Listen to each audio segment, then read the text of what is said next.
Seja muito bem-vindo, Marcos. Prezado Carlos, muito obrigado pelo convite à nossa BHO, Associação Brasileira dos Engenheiros Ocupacionais. Creio que esse é o nosso primeiro contato, né, institucional, não é? A BHO se sente honrada de poder estar do lado de vocês aí, né? E também aqui o nosso presidente, o engenheiro Luiz Carlos Miranda, está no compromisso externo, não pode estar, e eu sou o vice-presidente da BHO de Relações Públicas, então por isso que eu fui escalado para fazer um pequeno depoimento aqui, né? Nós, da BHO, nós somos higienistas ocupacionais, então nosso foco está para as doenças ocupacionais, doenças do trabalho, o que é que o nome que melhor agrade, né? Mas é aquele adoecimento que vem pela prática do trabalho, né? E eu queria dizer, então, que nesse dia que nós estamos aqui em memória das vítimas, né? Eu queria acrescentar aqui no título mais uma coisa, que é as vítimas de acidentes, doenças e vítimas também do desprezo pelas organizações que fazem a luta contra o acidente do trabalho. Eu sou funcionário aposentado da Fundacentro, eu trabalhei 37 anos na Fundacentro, entrei em 1975, vivi aquele momento trágico, né, dos acidentes, quando nós chegamos em 75 a 18% de acidentes na população trabalhadora. Tive a honra de participar da elaboração da NR15 com o meu grupo de higienistas lá na Fundacentro. E vi a Fundacentro florescer. E por que eu falei do desprezo? Porque a Fundacentro hoje, eu não vi aqui na lista de vocês nenhum representante da Fundacentro. Eu estou tomando essa liberdade, estou abusando do tempo para defender a Fundacentro, que está num estado de vítima, de calamidade. Para você ter uma ideia, até banheiros não existem. Eles estão ali fazendo... os colegas lá têm que mudar de andar para ir num banheiro. Tal foi o sucateamento da instituição, a única instituição de estudos e pesquisa de acidentes e doenças da América Latina, não é? E que tem um patrimônio, tem uma história, tem um legado tão importante, e ela é vítima hoje também. Mas eu queria também dizer que na nossa Constituição está previsto que como direito fundamental do indivíduo a redução do risco de acidente. Isso é um item que vem antes do adicional. Interessante essa ordem, sabe? Assim, eu sou um cara que olha, quando eu leio um texto, eu vejo a ordem das palavras e elas, para mim, têm peso.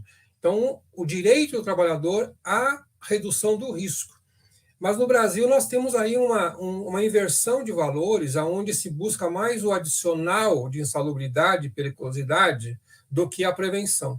Então, eu diria assim que até vocês, colegas auditores, devem perceber que muitas vezes nos documentos que vocês analisam, deve haver uma ênfase no pagamento adicional, ao invés da ênfase na prevenção dos acidentes e das doenças. Eu até coloquei aí, se você puder, Carlos, aí um gráfico, só porque, como eu sou higienista, eu tenho que defender um pouquinho aqui a nossa estatística, né? Você veja que eu fiz a lição de casa hoje e levantei pelo INSS os dados de doenças ocupacionais. Eu fiz aí dos últimos praticamente 10 anos, né? E eu não coloquei os anos anteriores, porque não cabe no gráfico. Mas nós tínhamos, antes de 2012, números que se aproximavam de 30 mil.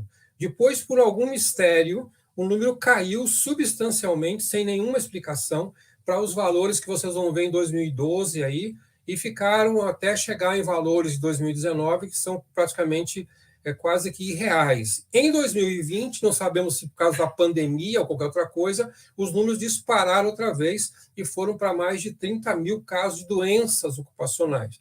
2021, que é o último dado do INSS, nós caímos outra vez para a faixa de quase 20 mil. Tá?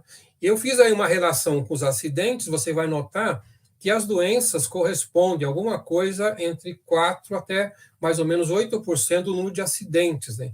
Então, em linhas gerais, as doenças ocupacionais são um número pequeno no Brasil, não é? Se você fosse um gestor, você fala assim, mas por que eu vou investir em doença ocupacional se esse número é ridículo? Pensando numa população de mais de 40 mil pessoas, 40 milhões de pessoas que estão sujeitas ou estão cadastradas para a aposentadoria especial. Então, esses números são mentirosos, porque quando a gente vê estatística de outros países, as doenças ocupacionais ocupam alguma coisa entre 13% e 14% de todos os acidentes. Não é? Quando a gente vê as estatísticas da OIT, nós vamos ver, por exemplo, que os casos de câncer são muito maiores do que acidente de trabalho. Então, quer dizer, se a estatística falha toda a gestão. Né? Então, não há ênfase na doença ocupacional e essa doença é traiçoeira, porque a pessoa fica 10, 15, 20 anos exposta ao trabalho e depois morre ou na aposentadoria quando ninguém mais vê o aposentado, não é?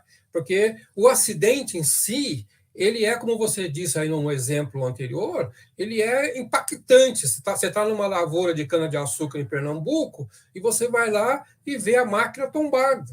Aquilo impacta a gente. Mas a doença é silenciosa. Né? Então, o caso dos cânceres, que é a maior preocupação da OIT hoje, vão acontecer depois que o sujeito se aposentou. Né? Então, há de ter uma consciência de que temos que prevenir com muito mais rigor a exposição aos agentes físicos, químicos e biológicos, porque certamente trarão mortes, né, no final da vida, e a pessoa não poderá gozar, então, do convívio familiar quando se aposentar. Então, aí tem essa questão, que também é alimentada por o pagamento adicional de insalubridade, né, que, na minha opinião, deveria ser extinto, porque isso é um estímulo, né, a não prevenir, né, porque a legislação nossa é clara, se você cessa a condição insalubre, cessa o pagamento. Então, o que nós queremos? Receber uma miséria por estar exposto a um agente ambiental, ou nós queremos ter saúde? Essa é uma discussão muito oportuna que deve ter. Muito bem. Para ser bem esse objetivo aqui, eu queria fazer aqui pedir a vocês, colegas auditores, né, que vocês pudessem olhar com mais carinho os famosos laudos que vocês veem nas empresas. Há muito trabalho porcaria sendo feito, por isso que a prevenção não acontece. Tá? Só para você ter uma ideia, cara, eu tenho visto gente confundir até o nome dos documentos. Quando que na legislação trabalhista, no Ministério do Trabalho, nós falamos em laudo de insalubridade, na NR9 não tem nenhum nome para isso, mas é uma questão prevencionista, então podemos pensar num relatório, as pessoas confundem o tal do LTCAT com laudo de insalubridade, é uma coisa absurda, que nem... Nós temos uma prática tão ruim que nem o título do documento o cara sabe direito. Então, ia pedir para vocês aí puderem fazer uma ênfase e exigir qualidade nos documentos. Hoje nós temos o PGR, e nós o PPRA, que era um programa típico para doença ocupacional, desapareceu. Não é? Então, seria interessante que ele não sumisse de vez, mas dentro do PGR houvesse subprogramas, né, que daria uma abordagem mais interessante. Então, teríamos um subprograma de higiene ou de prevenção das doenças, teríamos um subprograma para ergonomia, teríamos um subprograma para trabalhos confinados, quer dizer, colocaríamos ali algumas caixinhas para ter metodologia, para ter critério adequado e temos a prevenção. Do jeito que está, o PGR está meio solto, as pessoas nem sabem bem o que é aquele documento que lá está. Então, eu defendo, nós da BHO defendemos que no PGR houvesse talvez uma mudança, inclusive, para exigir subprogramas. Né? Eu gostaria também, por exemplo, de que o nosso SESMIT, né, que é uma coisa inédita de ter hoje na lei a obrigação de você contratar um profissional. Né? Em outros países, a empresa não é obrigada a contratar ninguém. Né? Ela não precisa contratar eletricista, precisa contratar diretor.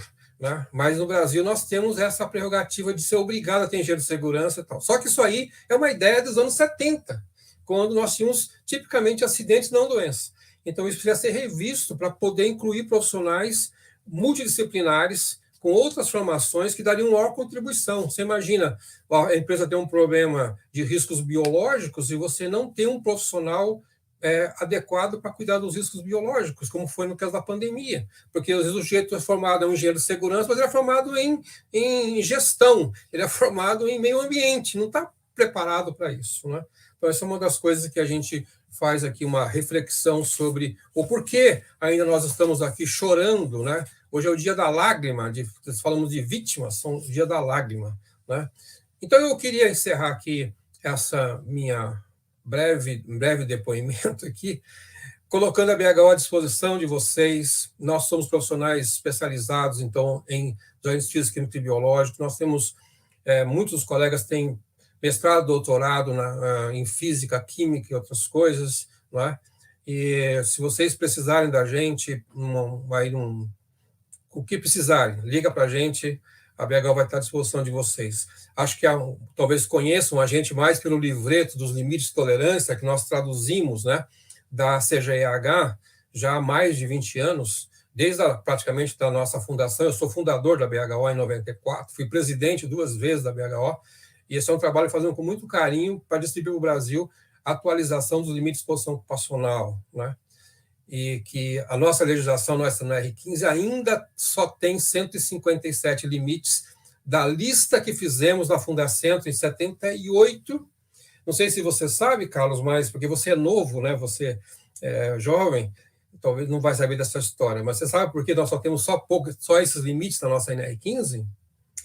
Porque, na época, nós tínhamos os chamados tubos colorimétricos, que era a única maneira de medir os agentes químicos. Então, não adiantava colocar um limite se não podia medir. E na lista dos fornecedores, só tinham aproximadamente 157 tubos disponíveis, por isso só tem 157 limites na legislação, alguma coisa próxima disso. Tá? E hoje nós já temos aí mais de 500 e 600. Tá? Grande abraço para você, colega. Eu, como servidor público federal também, né? Desejo que a gente possa ter novos tempos e vamos chorar menos no futuro. Muito obrigado, Marcos. Eu vi essa história quando eu fiz o curso de especialização em higiene ocupacional lá na Escola Politécnica da USP. Fiz em 2004, 2005. Eu não sou tão novinho assim, não. Você acha que foi meu aluno, então? Foi sim, é que você não lembra, mas eu lembro de você. Mas muito obrigado. Nós chamamos sim a Fundacentro para esse evento. Nós chamamos a Maria Maeno, mas ela estava em um outro evento que, por coincidência, estava ocorrendo hoje com a presença do ministro do Trabalho em São Paulo. E essa foi a razão pela qual ela não pôde participar, né? E nem indicou uma outra pessoa para participar. Mas você vai ver no manifesto um espaço dedicado à Fundacentro. Então, por nós, ela não é esquecida, até porque nós fazemos parte do mesmo ministério, não tem como, por nós, a Fundacentro ser esquecida. Tá? Então, muito obrigado, tá, a você e ao presidente, e que seja um contato sustentável esse nosso, institucional. Tá? É muito importante para nós e para a relação que isso promove, né, da nossa atuação, a nossa atuação enquanto auditores fiscais do trabalho. A BHO é uma entidade de grande relevância para o mundo do trabalho no Brasil. Muito então, obrigado. Eu queria deixar aqui eu não fui autorizado a falar isso, mas o Miranda vai me perdoar por isso. Nosso congresso de higiene ocupacional vai acontecer agora em agosto. Se você ou alguém do sindicato quiser mandar uma mensagem para a gente terá muita honra de poder divulgar a luta de vocês. Viu? Tá. Grande abraço. Com muito prazer. Obrigado. Eu chamo agora...